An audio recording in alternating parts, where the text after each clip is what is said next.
to the Insomnicat Show with Nicolette and Brian. We'll get real deep with you, educating, inspiring, and solving problems with some of the most inspirational humans on the planet. Buckle up and come on the journey. I'm excited. All right, guys, I'm Nicolette, and today Brian and I are here with Rebeca Seitz. She is a writer and producer, and she's here to talk to us about the entertainment industry, writing, producing, publicism. Is that a thing? Publicity and storytelling. We're going to talk about a lot of things today. So thank you so much for joining us, Rebecca. We really appreciate your time today. Yeah, thank you so much for having me. So why don't you kick us off quite simply by telling us a little bit about yourself and your journey to the entertainment industry. Was this something you always wanted to do? How did we get here? Well, I memorized my first short story when I was 4 and wrote my first one when I was 8. So I was always going to be in the story business somehow. But I got formally started in it when I took the job as the launch publicist for the adult fiction division at Thomas Nelson Publishers, which is one of the top 10 publishers in the world. They're now a part of HarperCollins. And that kind of got me into the business. And thankfully, the people at Nelson let me go into meetings that really a publicist didn't have any business being in, because I was just so curious about all the different parts of how something goes from an idea to a bestseller. And so I just learned the entire publishing process and was there for a year, and then had a literary PR firm for 9 years that eventually went into film and television. And so then I for 6 years, headed up a development company for film and TV here in Naples. And then in 2019, launched this new The 1C Story Network, where we're focused primarily right now on scripted podcast stories. And so there was a lot in between there. I've written a lot. I've always been a writer. So I also write novels, biographies, and screenplays, and scripted podcasts and business articles, that sort of thing. But everything that I've ever done in the business, whether it's from publishing or film and TV, it's always been about what's the story and how do we communicate the story. And that goes for when I was a publicist as well. You know, how do we tell the story of what this story is to get people to engage with it? So that's how I've always been in the story business. Okay, so I'm really curious. What is a scripted podcast? Because I'm probably the most unscripted human being that exists. Yeah, right. That's a foreign concept for you, right, Brian? I know. I was like, what? Scripted podcast? Yeah, it's so much fun when you're breaking ground and you use these terms that internally we use all the time, and everybody's like, what is she talking about? Think of them like old radio dramas. So when I came into podcasting, I'd been in film and television for 6 years. So I came at everything from it's got to be on the page if it's going to be on the screen. And so we would take stories, whether we've adapted novels and novellas and biographies at this point, and I actually script those out and then cast them the same way I do a film or a television show with actors. We support it with custom music and sound effects so that you can literally turn on that podcast, close your eyes, and you should be able to see the story while you're listening to it. That's awesome. That's very cool. That's it's awesome. fun. So actually, I had it wrong, because I was thinking in my mind, I'm thinking about, I was listening to a podcast. It was a crime podcast, right? And so this woman was following the journey. She was a journalist. She was following this journey of a murder trial, and this, but every episode was another, it was kind of like, it was a series, right? It was a series. And yes, I believe that was scripted, but what you're talking about is actual characters, being a part of this. Yeah. When you come from a storytelling background, especially from a novelist background, which is where I got started, it just gets hammered into you, show, don't tell, show, don't tell. And so I get a little frustrated with the podcasts that call themselves story driven, and really it's just somebody telling you a story. They're literally it's like they're reading their journal to you. Right. That's telling a story versus showing a story of, instead of me saying he learned how to row with his team at the University of London, I actually let you hear the sounds of the water and the sounds of the coxswain, giving them the orders for what they're going to do. And I put some dramatic music behind it so that you can hear them in the race and be in the race, instead of me just saying, and then they did a race and they won.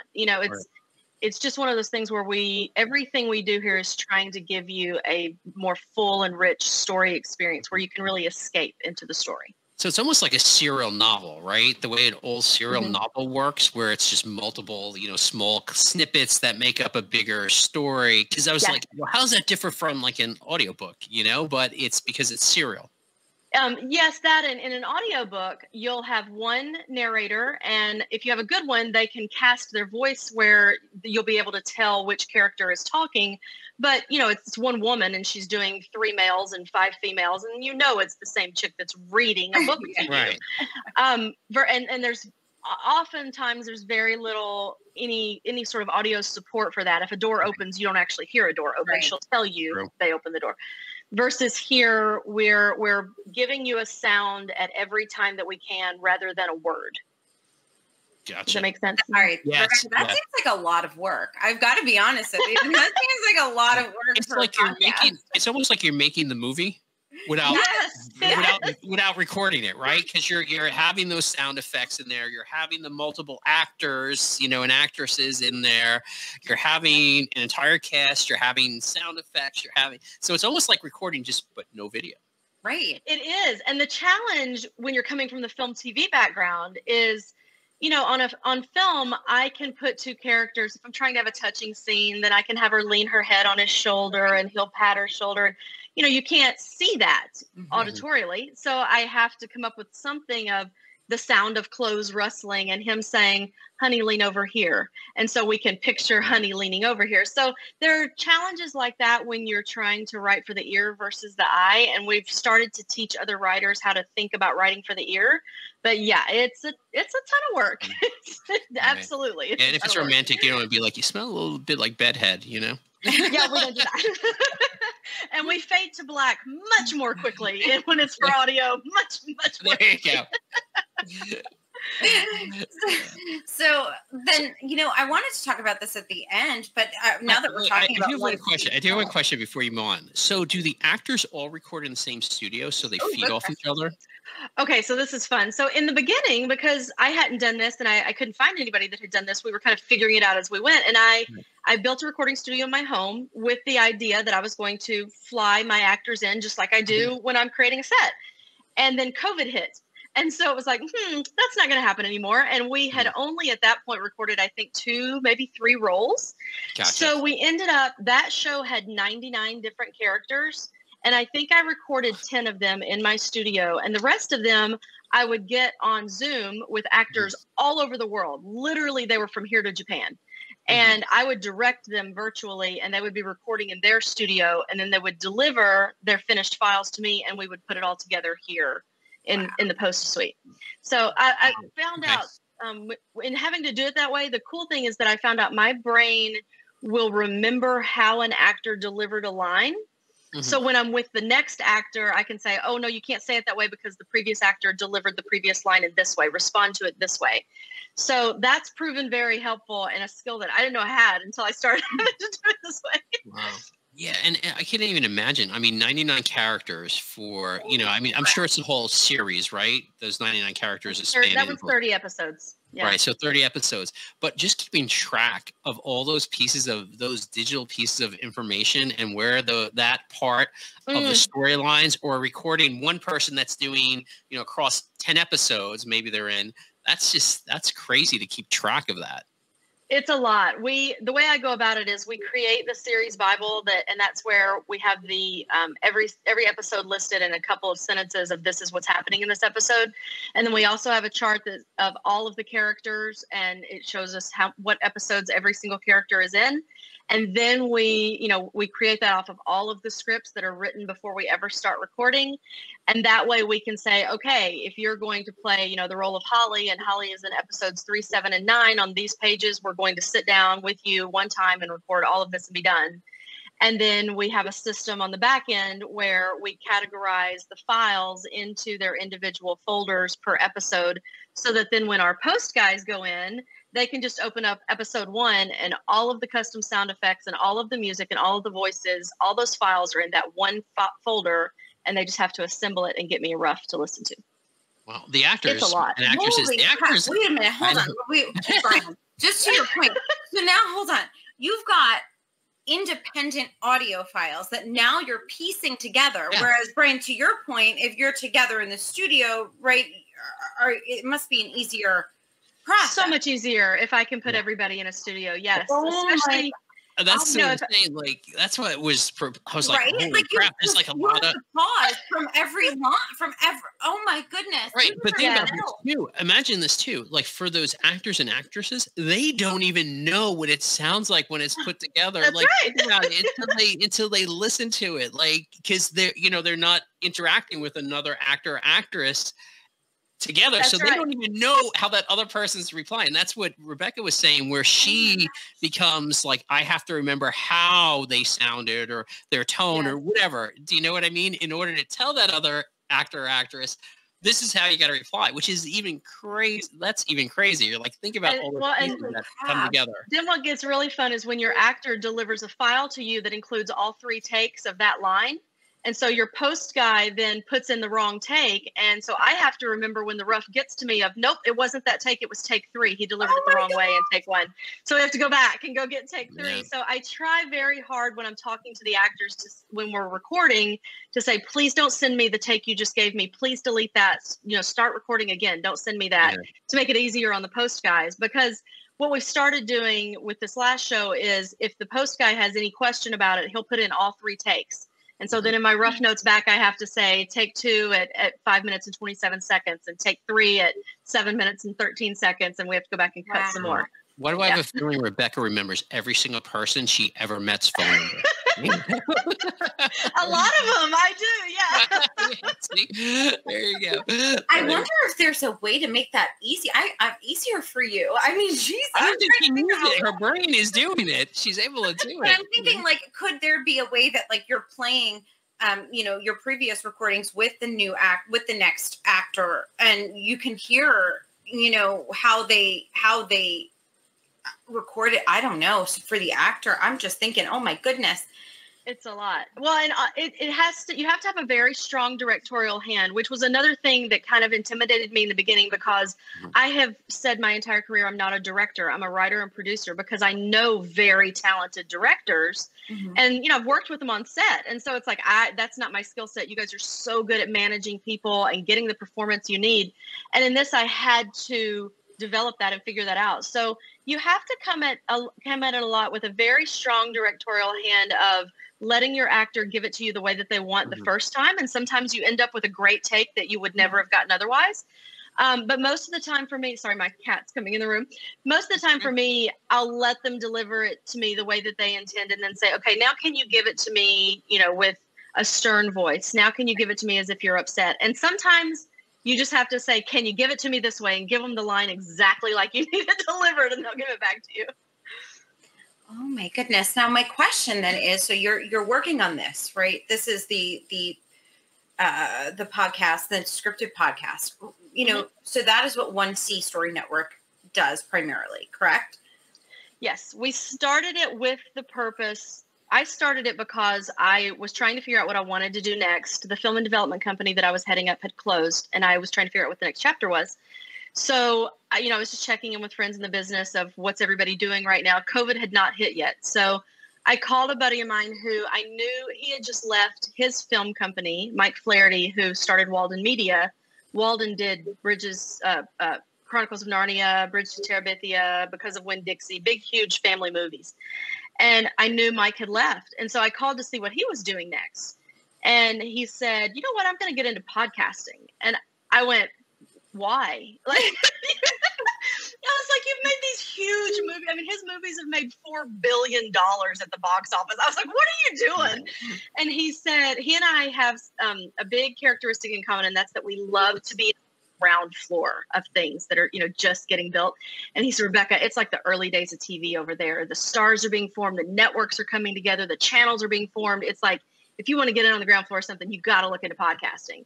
And so I did. And that's when I learned about Gimlet Media. And Gimlet had this library of like 12 to 14 podcast shows. That's all they had. And they had just sold to Spotify for $200 million. And so I was like, okay, clearly there's money to be made in this. So I thought about it. And I was like, but my heart is stories. It always has been. So how do I take that and put it into this space? And that's when I decided to just do scripted stories and start by building a podcast library. And then what happened is it was already happening in the business, but I wasn't aware of it because I was so new into podcasting. there are now divisions at Netflix and Hulu and Disney and the legacy networks that are specifically looking at podcast shows, trying to find stuff they can adapt to the screen.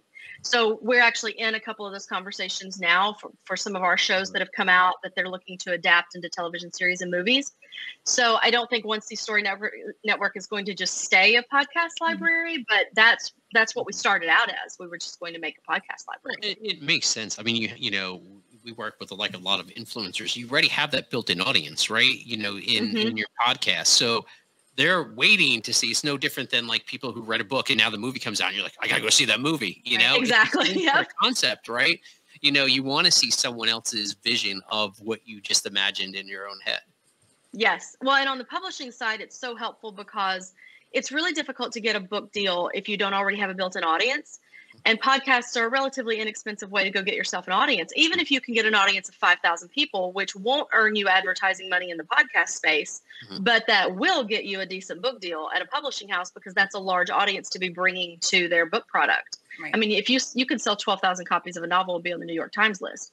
So it's a big deal if you can just bring a few thousand with you. That will get you a better deal at a book publishing house. So a lot of authors are looking at their book material and saying, well, how do we flip this into a podcast first? And let me amass a little bit of an audience and then go get my book deal. Interesting. I got to do that for my next jiu-jitsu book. There you go. I love speaking with really intelligent people like you, Rebecca. I really do. I do. I love talking to people that always have ideas. It's so great. Yeah. Okay. That's my ADHD. I'm getting so excited. Yeah, I know that feeling. We're getting so excited about this storytelling thing. I feel like I had so many things I wanted to talk about. Oh my gosh, where am I going to go with this now? Let's fiction versus nonfiction. Okay. All right. Let's go there. Let's go. Okay. So everything you ever do, even if it's nonfiction. So fiction is made up. For those who don't know, fiction is the made up pretend stuff and nonfiction is the real stuff. Even when you're writing nonfiction, if you want it to find an audience and resonate with an audience, you still need to try to insert a storytelling element into it. And that's why even diet books will have, the story of how this diet revolutionized the life of the person who came up with it or revolutionized other people's lives, because it's that story element that resonates with the human spirit and the human brain and gets us to latch on and pay attention. It's just how we learn. It's when our defenses are down and we are willing to listen to new ideas and learn new ways if someone's telling us a story. So the storytelling element is important no matter what genre you're writing in. But publicizing fiction, promoting fiction, finding an audience for fiction is very different than trying to find an audience for nonfiction, because I started in the business as a literary publicist for novelists, for fiction, and there really aren't that many of them because it's way harder to get PR for novels before people are successful. And that's because to publicize, to get somebody to pay attention to a story, you have to communicate a story that's worth time. And that's different than saying this book will teach you these 5 points and make your life better, which is what you can do with a nonfiction book. So when I came into fiction PR, I said, well, we've got to go back way up. We've got to give these producers time to actually read the novel, not the back flap, because the back flap doesn't tell them the whole story. It doesn't tell them if it was any good. So we sort of developed inside my firm a different way of handling fiction PR, of how to pitch it from a story perspective, not from a news-oriented perspective of this is the new thing that's going to change the world. That's not how we pitch stories. We pitch stories of this is how it's going to be a good time. That's even if it's going to make you better, and the best stories do make you a better human. We don't pitch them as you want to read this novel, it's going to make you a better human. You want to read this novel because it's going to be a good time. It's your entertainment time. Did that answer your question? Yes. Yeah. Oh, good. I'm still thinking about all the things that you've said so far. So it's a lot. You sort of mentioned pitch decks in there, right? Like putting together your pitch deck. Can you talk a little bit about that and how that works? Yeah, so pitch decks are different depending on what the product is and what the purpose of the pitch is. So pitch decks in film and TV are to go get your money to make your project. And those are different versus book proposals. Book proposals are written with the acquisition editor in mind so that they will want to purchase the right to publish your book, versus there are decks that there are entire promotional decks that you send out with the consumer in mind, because you're just trying to get the consumers to latch onto your product. So do you mean pitch decks like to get the investment for your project? Well, actually, I mean, yes and no. I know you do talk about this a little bit on your website. And honestly, there are so many questions around, and misuse of terms. And so I think, you even clarified there, because there's a lot of that I see in all these, writing groups, and everybody's got these same questions when it comes to proposal writing, pitch decks, that like there's just so much clarification needed sometimes. So I was hoping you could kind of just break that down for us, because I really think there's a need there. Yeah, sure. On the book proposal side, so in my PR firm, we actually started an agency, a management division, because I think it's just, we really do a disservice to writers, especially novelists, when we expect them to flip from writing a novel to a book proposal for that novel, because those are two completely different kinds of writing. One of those is writing for entertainment, it's story, and one of those is persuasive writing. We're trying to get an editor to purchase the project. And so we inside my firm, we wrote all of the proposals for our agents. And, it just works better for everybody else. We know what the publishing house needs to know in order to know if this is a good fit for their house. The novelist does not, and the novelist should not. That's not their business. So in your book proposal, you need to, have your summary of your novel. You need to have your good 3 chapters so that they can see that you actually know how to write. You need to have your marketing plan, which is not something that a novelist knows how to put together either. How are you going to market and promote this thing? And you need to have your comparisons of what else is like this in the market. How is yours different? And so yours will succeed where theirs failed, or yours will succeed beyond where theirs succeeded. And so those are all different, very, very different than writing your novel itself. So that's a book proposal. You write it with your editor in mind. Then your investor pitch deck, it's all of these documents, you're creating them with the end user in mind, not with yourself in mind. And that's the hard part for a writer, because, it's usually when you sit down to write a novel, you're thinking of what you enjoy to write, you enjoy reading as well. When you're doing an investor deck, you're thinking, how do I get past the no? How do I keep making this person say yes? And so that is, you're telling them about all the different ways that this is a good bet for their investment dollar. There's going to be an audience. There's going to be a way to get to the audience. There's going to be a way to finish this on budget and on time. There's going to be a way to make money in more than one way off of this particular IP. So you're just continually trying to communicate to that investor, if you give me $1, I'm going to give you back more than $1. And everything you can do to communicate that concretely is important in your investor deck. I don't think that it's very helpful, and it hasn't proven helpful to me in investor decks when I'm talking to investors, to put in, these actors would be great for these roles. Well, yeah, I'm sure they would, but can you get to them? That's what matters. If you can't get Channing Tatum, don't put his face in your investor deck. Right, exactly. Exactly. And you may run into copyright issues anyway. You should know better as a writer. Right. Yeah. So, but if if your cousin is Channing Tatum's best friend, okay, well then maybe you let your investor know that you're going to try to work your connections and put the thing in front of Channing and hope that you could get him. But it's that kind of thing of, what can you actually be real? What can you really deliver to this person who's going to hand you $1? Because the only reason they're handing you $1 is to make them another one. Right. It's not about the story for most investors. It being a good story is kind of a given that you're not going to come to them unless you have a good story. It's how's your good story make me money because that one didn't. That's what you're trying to overcome every time. Now, you mentioned IP, right? So is there IP outside of the copyright for the book or the novel or whatever the case is? Because like you said, sometimes you're building that audience in different places, or you may build something that's outside of that initial novel or that content. So when they look at it, do they look at IP that's available in other places, or where it could be used in other places? I don't know, like if you have a website or, that's related to the topic or things like that. Absolutely. Magazine articles get made into TV series, newspaper articles get made into movies, books there's all kinds of cross collateral when you're looking at one particular form of media. The IP is the story itself. Okay. If I tell you a story about a little girl that went and saved her grandma from a burning building, that's the IP. Right. Once I write it out and actually create it in a format, that's the IP. But like I was talking earlier, translating that story for a page versus an eye on a screen versus an ear, that's going to be written very, very differently, but it's the same IP. We're just adapting it. And so what you'll see is somebody will have, you know, a long form article in Vanity Fair, and then 2 years later, you see that as a TV series on HBO. That happens all the time. The IP is what's protected. And most of the time, the way on the back end, just to get kind of down in the weeds, every single one of those pieces of media is its own LLC. So every time you can get different investors to create that different project. Okay. So that's interesting. that's how you can make money off a movie, but you didn't make a dime off the novel because you didn't own any of the rights to that format of that IP. Right. Oh, that's interesting too. So you're creating a separate IP, and then you're just basically a separate company, and then you're just leasing your IP back out to that other company to make the movie or whatever it is. Interesting. Yeah.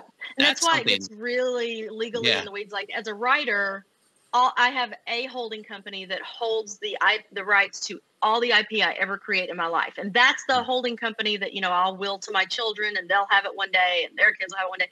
So when my writing gets made into a film or a TV show or a podcast show or whatever, that company enters into an agreement with the LLC that gets created for the project. So my name's not there. My LLC's name is there. And that way everybody is sharing in their IP, in the ownership of the new project that is the iteration of that IP. Right. That way you get really far down. I know what you said. Yeah, no. I mean, it makes sense because otherwise you would, like, if you had someone that came in as a film investor, right? You'd be diluting your original company where your original IP is if you weren't creating a separate company out. That's then I totally get it. That's then basically leasing that IP out to the second company. Yep. Well, and the ask is often from savvy investors. They'll say, I want language in mind that is this iteration and any adaptation that's ever made in the known universe. So if it gets made as a movie first and then as a book, they also get cut in on the book. And that can make it difficult to get your book deal on the back end because now you got a lot of hands in the pot that everybody's got to get paid. So yeah, it's very important to have very good attorneys. Oh gosh. Well, I'd like to close with this. So I have dug through your website, and the thing that stood out to me the most was your philosophy, because, you know, here at Insomnicat, right, we go by be a good human. And I know there's something very, very similar in your website. And, you know, we also have, you know, the bad word version of that. So like the don't be an asshole version, but that's a whole other Love thing. that too. We do. But, you know, but we really like this philosophy because, you know, you basically are outlining two potential clients, right? Or anybody who wants to work with you in any capacity, what you don't want, right? So I'd love to talk about that before we let you go. Yeah. Well, everybody in the entertainment business, every content creator probably can tell you a story about the awful human being they worked with. And it's just, not only do you not end up with a project that you want to be a part of, and not only did you waste your time, which to me that's the thing I struggle with the hard. I hate wasting time. I hate it with a passion. It drives me insane. But it also can kill your creativity and take you a while to recover and then be able to create the next thing. So the costs of encountering those people and getting in bed with those people they just ripple out and can affect everything. So it's really important as a content creator to learn how to protect yourself from that if you possibly can. And so that's partially why it's out on my website just from the beginning of, look, we just don't do that here. You know, there's a time and place for it and people that will put up with it, and you go for it. Go right over there and do that. But over here, we all work together. We are all in the same boat trying to row in the same direction to get to the same destination. And if you're not going to pick up an oar and row, then go get in a different boat. This is not your boat right here. So yeah, that comes from having put up with some myself. You know, when I first started my PR firm way back in the day, it became the joke in the firm that we had one every year. We had one client every year that would be that client. And it's just, as soon as it would start going south, you would see it, and the whole staff would be like, that's it. That's the one for this year. We got to live through it and get to it. And then when I got into film and TV, you'll run into an investor like that thinks they're God's gift to mankind. And it's like, honey, you've got a checkbook and so does everybody else. Okay, let's all play nicely in the sandbox together. Mm-hmm. So yeah, it's just being kind of purposeful. And then too, we've had a lot of death in my family at early ages. And so that will hammer home that reality that life can be really short and it can be over way before you ever thought it would be. My sister passed away last year. She was 45. And so I just look at it and go, I don't want to spend whatever time I'm allowed in arguments and ugliness and stress if I can avoid it. It's not to say that there aren't disagreements. Of course there are. This is a hard business to be in, and it's a collaborative business, and everybody has their own personalities, and you have to learn to get along in the sandbox. But those people who they almost enjoy the drama, they kind of manufacture it because they feel important when there is a fight that they are in the midst of. I just need those people to keep walking. I don't like this. I can't do it. Yeah. Those are the first people you need to cut out. You got to get rid of the poison, You got to get rid of the poison. Yes. They'll poison the entire system. And then you're so exhausted because you're trying to still care for this person and be kind to this person and loving toward this person, even though they don't appreciate it and they're not reciprocating, that you're spending all of your energy there instead of on all the other great things that you have going, and they all suffer as a result. So yeah, you have to bring a lot of discernment, and I think it's something that you just hone over the years of being in the business year after year. You learn to spot it earlier and earlier and earlier, and learn how to sort of dismount with grace, of so great to have met you, and maybe our paths will cross one day, and then you move on. Well, Rebecca, when does the series come out that you were working on? Has it come out? Has it released already? So we have 5 shows out right now. I think they total about 80 episodes, and we have 3 more new shows coming out this year. So we should be at about 120 episodes by the end of this year on the podcast side, and who knows what's going to happen on the TV film side. So, but that's on the podcast side. And then we also, almost all of our shows are now paired with pod pairs. I don't know if we have time to get into that, but that's something else that we did to make pod pair. Why? Please tell us. I'm sorry, Brian. I know we have a stop soon, but I would love to know. I'll try to tell you really fast. So when we were doing the very first one, Making the Cut is based on the true life story of a surgeon that he was born in Egypt, raised in Germany, and educated in England, and then came to America. And he's this world-renowned surgeon who's retired now. And he had overcome a ridiculous amount to become who he became in his life. And I was fascinated by his story. So that became our first scripted podcast, Making the Cut. And about a month before it was set to release, COVID hit. Everything locked down here in Florida. And so I thought, oh, shoot, the top 2 places people listen to podcasts at that time were at the gym and on the way to work. And of course, we didn't have those anymore. So I was like, great, now how does the customer listen to this? And I just had this image of this woman in my head, and she was tired. She may have been me. She was tired at the end of the day. She was trying to, get the kids virtual school and keep running her businesses. And she just wanted to turn off the screens and listen to a story and relax before bed. And in my mind, she poured herself a glass of wine. And I was like, oh, I have to get the wine to her because she can't leave her house right now to go get it. And so I searched around and found Boisé Collection out in Napa Valley. And I went through their wine library, and I partnered a bottle of wine with every episode of the show. And the wine had something in common with the content of that episode. So the idea was that we were going to just continue enhancing your ability to escape into the story.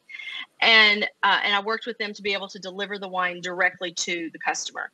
And so I called my attorney and I said, I don't want to get this mixed up with 1C, in the same LLC, going back to that, keeping everything separate. Mm-hmm. So we formed a different corporation. He said, Rebecca, I feel like that's one of those stupid, simple ideas that takes off and makes a bunch of money. We should probably protect it. So it's now patented and trademarked, and it's got all its protections in place where we pair hobbies, drinks, food, and other consumables with audio and visual story products. That's cool. So in the short term, that's become puzzles that are the artwork from the show scenes that you can put together while you listen to the show, clue kits while you listen to a murder mystery. And if you put together the clue kits, you can figure out who done it while you listen to the show. Jewelry and candles and Christmas munchies with Christmas shows and all kinds of stuff like that. So we've been doing it with the podcasts, and what we want, where we think we're going, is with films. you'll be able to go into the theater and go to the concession stand. And instead of like just ordering popcorn and a Coke and going and watching a Guardians of the Galaxy movie, you'll order the Guardians of the Galaxy pod pair box. And what's inside it is what the characters in the movie are eating and drinking. So like back with E.T. when she was eating the Reese's Pieces, you would actually have a pod pair box with the Reese's Pieces in it and could eat them with her when you see them in the show. So, and then we've got another one that we're working. The final one we're working on right now is it's going with a podcast and a television series that we're working on. That it's an African American story. It's an African American origin story, and the food. There's a restaurateur that we're working with in Virginia who's created a menu of 12 items, and you'll be able to order those items on DoorDash and Grubhub and get them delivered to your door to enjoy that soul food while you're listening to the show where the characters are enjoying the soul food. So there's all kinds of iterations of how we can pair tactile things with an audio or a visual story to let you just fully engage in it. But that's pod pair. That's, I think it's awesome. And also you created probably some drinking games out there where you're watching. I hadn't even thought about that. So every time this character says, oh man. Take a shot when you hear this. That's so smart. We should do that. I know that's what me and my friends would be doing during it. I'm just saying. I love that idea. I love that. I'm so into that. Okay. We'll send you the bourbon, and you can take a shot every time you hear a horse winning. I'm a Tennessee native. That's my native drink. So. Mine too. I'm a Tennessee native, but bourbon's my drink of choice too. What's your favorite? Recently, it's been Basil Hayden. Has been. Oh, okay. I can give you that. Yeah. Recently, that's been it. I stick with the tried and true makers. That's my go-to every day. Okay. Nothing's ever been better for me. I love makers too. Makers is a good one. So I've been switching them up a little bit, but yeah. There's nothing better than makers. The others are good to go flirt with for a little while, but then you come back to your one true love. That is sort of true of whiskey, and it depends on how you're having it. Like you're just drinking some whiskey. You're gonna have an old fashioned. Like what are you doing? You know what I mean? Yeah. So my father-in-law's favorite was old fashioned. Yeah, that's my favorite recently. So that's been the drink of the last. I don't know. Out of 5 years. I'll tell you, they can prolong your life. I'll tell you really fast. When we brought him home from hospice, I'm not kidding. He had Parkinson's disease for 7 years. And when he had his Parkinson's medication gave him a heart attack. And so they told us in hospice, you've got 48 hours and he said, I want to go home to die. So I arranged to bring him home, and we had him at home in his hospital bed. And I said, we'll get you anything you want. What do you want? And he said, I want an old fashioned. And I said, okay. So we made one. That man lived for like 4 more months. And I asked the hospice nurse at the end, I was like, you told me 48 hours and we had 4 months. And she said, well, what's he been eating and drinking? And I said, any old fashioned that he wants. She was like, girl, why were you giving him that? And I said, like you get whatever you want at the end of your life. An old fashioned has the exact opposite effect of smoking. Like, how smoking increases your life, an old fashioned increases it. Make an old fashioned, enjoy your life. Exactly. You're welcome, Maker's Mark. I'm not endorsed by them. Right. You need to be in one of these pair boxes that are going on here. Yeah. You need to figure out where that Maker's Mark is going. That's funny. Well, Rebecca, please let us know where we can learn more about you, where we can even grab some of these episodes and people can tune in. Yeah. You can. I recently learned that you can actually search my name in the Apple podcast store and all of the shows will come up. I didn't know it worked like that. I'm so excited. But if you want to learn about the company and see the synopses of all the shows and all that, go to just1c. So JUSTONEC.com. And that's because there's only one C in my Rebeca. It's all we could afford when I was born. So the company is 1C. Just1c.com. I like it. Well, thank you so much for having fun with us today. I told everybody we were going to have fun, and we did. So yes. Thank you for having me on. Thanks again.